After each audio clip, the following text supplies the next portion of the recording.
Welcome to Sober.Coffee, a weekly coffee chat sharing experience, strength, and hope for anyone on the sober road to recovery. You can download Sober.Coffee weekly on all podcast platforms and check us out on Instagram at Sober.Coffee Podcast and on Twitter at Sober.Coffee Pod. To learn more about us and to help support these sessions, visit online at Sober.Coffee. Here are your hosts, two guys on their own path to recovery, Mike and Glenn. Let's join them at the coffee shop. All right, Mikey, good morning. Morning, Glenn. Welcome to our Sober.Coffee. Yeah, I love it. So we're going to spend some time today. You know, Mike, I've known you for a couple years now, and man, I'll tell you what, every time that I connect with you and just dig into your story a little bit more, it's just so powerful. So I thought we'd just spend this coffee session, man, just hanging out. I actually got 2 cups because I know your story's pretty deep and pretty cool. I got a double espresso going as well. Yeah, I think we need a couple more of those, right? Right. That's cool. So I thought we'd just spend some time together here. Just a quick reminder that we break these sessions down into 3 sections, right? Kind of our experience or our story, right? What we went through.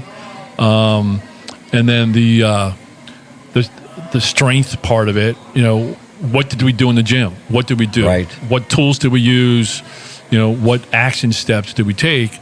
And then the third section is hope, is I went through this, I did this. And I got this. What am I getting now? That's right. And what's still to come, right? So so let's kick it off and I'll turn the mic over to you and just share your story about kind of what you've been through and your experience with drinking and lack of sobriety, I guess is the best way to put it. Yeah, right. It's so two quick things I want to jump off with. First is a George Costanza quote, a great American philosopher, George Costanza.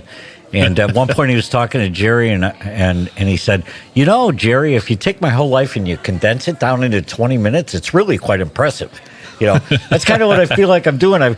You asked me to kind of share this week at coffee, my experience, strength, and hope, and I thought, boy, how do I get that down into 20 minutes? It's going to be really tough. Or 18 is the way we roll around here. Yep. But the other thing is, there was a reluctance or hesitancy to really dive into this. Because, look, a lot of this stuff is embarrassing. A lot of it's impressive, because of what I've gone through.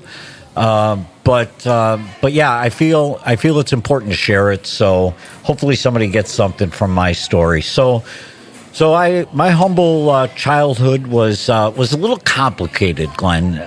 We had some complications. Lost my dad at a very young age. Lost a brother at a very young age. All that kind of stuff happened. So it wasn't your typical leave it to beaver kind of lifestyle. I found alcohol in my early teen years.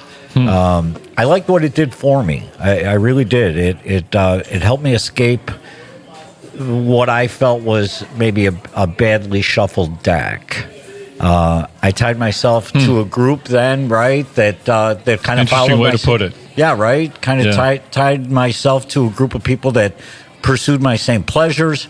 Let's see, partied my way through high school, pretty much.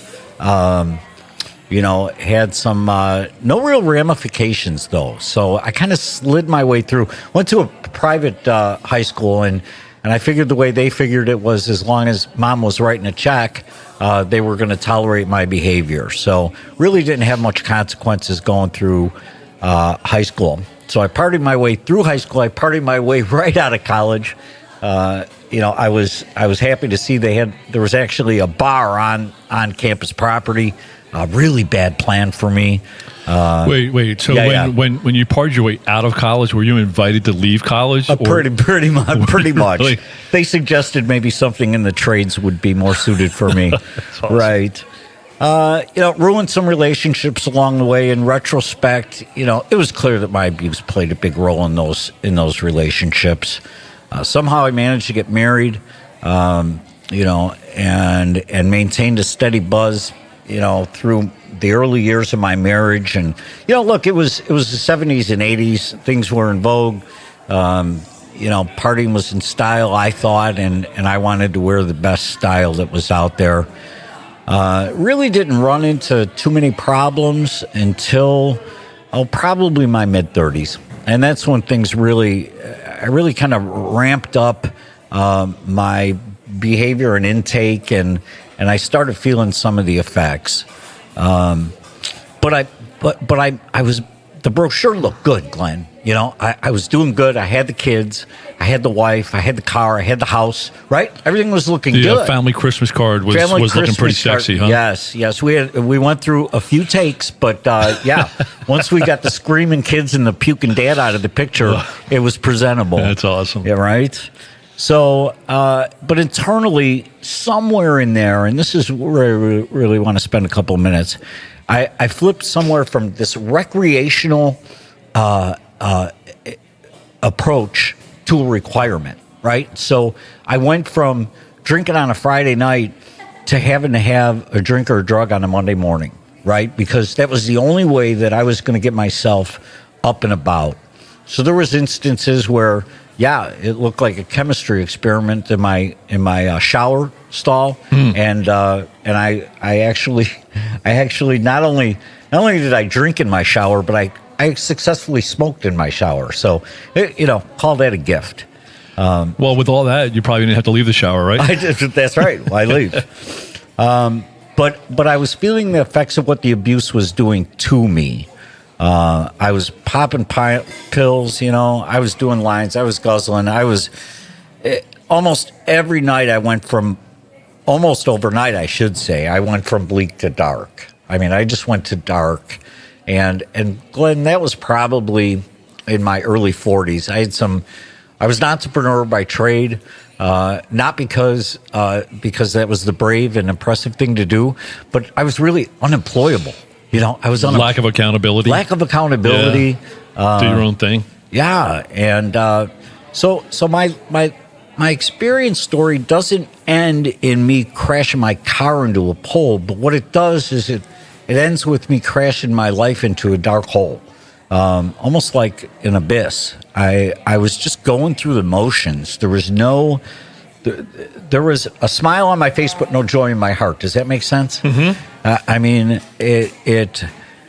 I probably could have been diagnosed as depressed, but I think I'm wise enough now to know that it was a drug and alcohol-induced depression.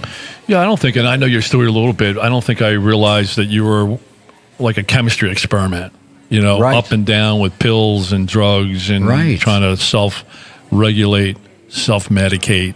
That's right. And I was so tired. I was just so tired of running. I had come to the point of pure exhaustion, and I'll admit, in this coffee here with you, suicidal thoughts crossed my mind. And that, again, I haven't had that for a long, long time. So I know that was a manufactured thought, not a natural thought. And my options had run out for me, Glenn. And in short, I love this line. And I heard it from a good friend of mine, and he said, I came to the end of myself. I said, yes, that defines me. I came to the end of myself. I found my place of pain. I really did. And in early October of 2018, I had my point of clarity. So I think, and I'll go on record here, Mikey, saying that that was a very nice Cliff Notes version. Yeah, right. But I'm underlining Cliff Notes, and I'm looking forward to further sessions where we dig into more of the. In fact, you shared recently about that you went through your own detox program where you had to like squat and cough or something like that. You said that's right. I had. I ran my own recovery program for years and years, and it didn't work out very well. It turns out that you really have to have an education to be able to run a rehab program. Yeah, it's crazy. So, okay, so it was definitely bad. It was getting worse. Getting worse. Pain. That's right. So you found your place of pain. So then what happened? What did you do? What was that point in time? That moment. Yeah. So here's the thing. I woke up one morning and stumbled out of my bedroom across the hall, and I found my favorite bottle in a spare room where I kept it. I thought hidden, but apparently it wasn't very well hidden. It was just on the shelf. It wasn't sexy. I didn't pour myself a glass in a rock glass and throw some ice in there and swirl it around. I just I guzzled out of a brown paper bag.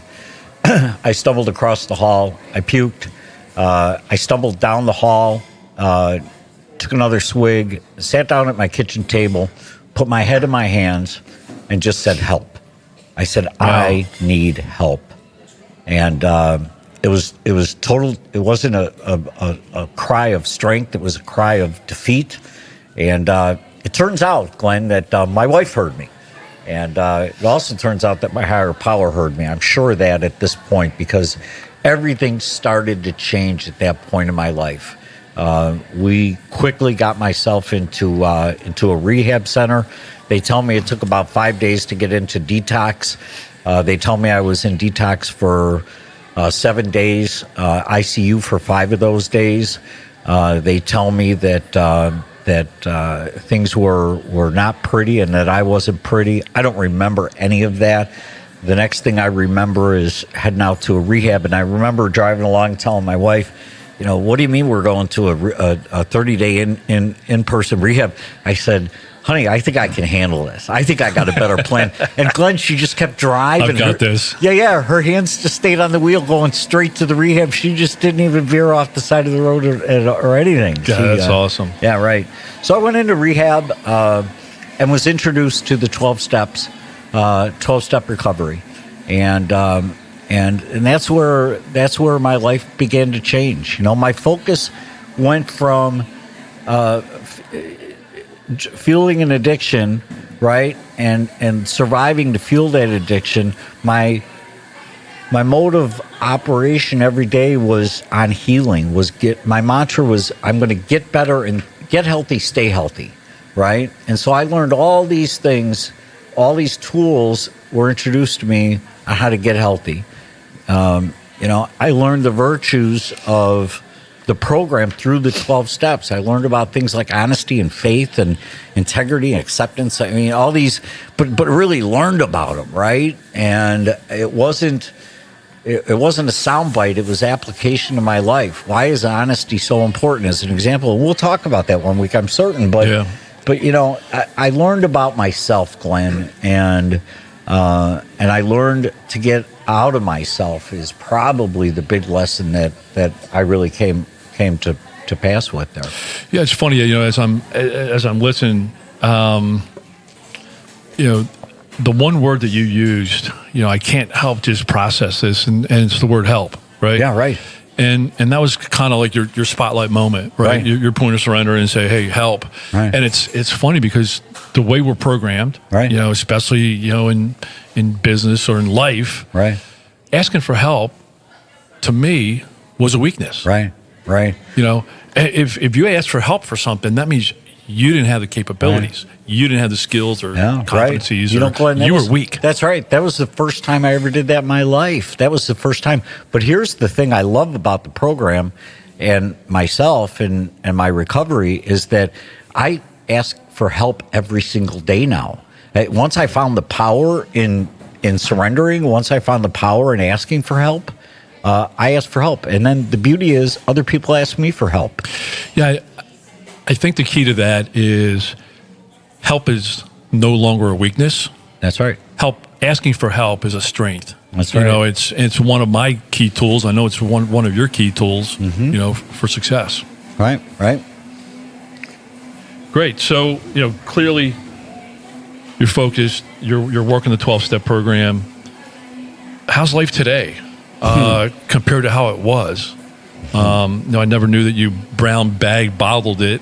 Oh yeah, it was fancy, man. I'll tell you, I was a classy act. Yeah. So from there to today, I mean, things better. Well, I'm kind of like, and then where you headed? Right. Well, I'm kind of like a country and western song played backwards, right? I love that, right? That's awesome. So I got my wife back, I got my kids back, I got my car back.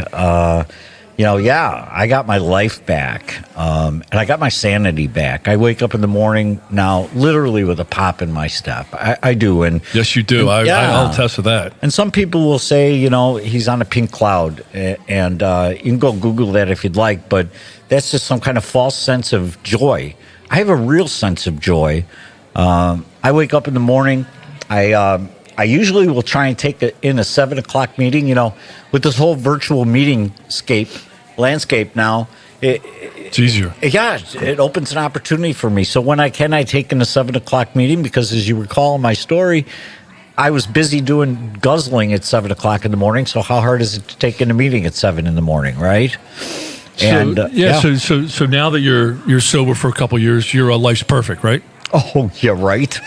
Yeah, no death, no job decisions, but perspective has changed, Glenn. So yeah, life may not be exactly perfect, but my perspective has changed on what that is. What I aspire to get, I think about my entrepreneurial days, and I thought in a grandiose way about everything in life. And now I think in terms of contentness, if that's even a word, contentness. And so I'm gainfully employed now. I work hard during the week, and I get a fair man's pay at the end of the week. I retire at the end of the night. I kind of start my days on bookends. I start with prayer in the morning, just praying that I can have one more day of the sober life. I close my day out praying, thanking that I had a sober day of life.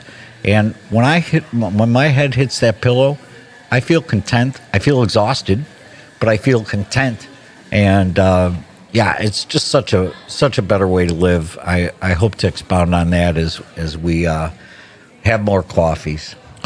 Yeah, so one of the things, and as I look at you, I think of purpose, right? I mean, it's just so clear that your purpose is to give back, and help another alcoholic, help somebody else on their path to sobriety.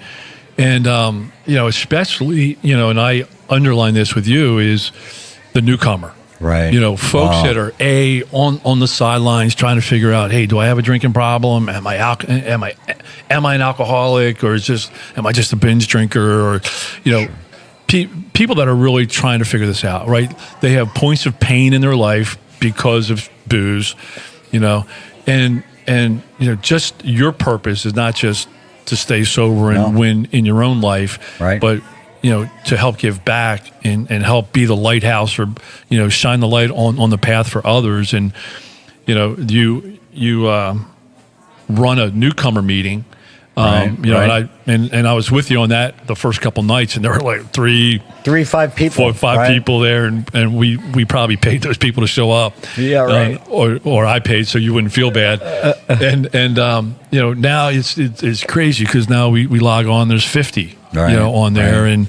and it's great to hear some of those folks, 6, 9, 12 months ago, had a week sober, and now we're celebrating, their 1 year of sobriety. That's right. And oh man, that just gives me chills. There's no better feeling at all. No better feeling. Just talking about purpose. So, hey man, I just appreciate you coming out today, kind of, open up your heart and kind of sharing the ugly part, Mikey, because a lot of people today don't really know the ugly side. They see the hope side, right?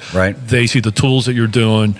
They see the hope and the benefit and the promises coming true. And so it's hard to open up the past and kind of show the ugly side, but I certainly appreciate you doing that. I always love having coffee with you, man. Coffee's just awesome. Love you, Glenn. Hey, love you too, man. I'll see you next time. All right, bye.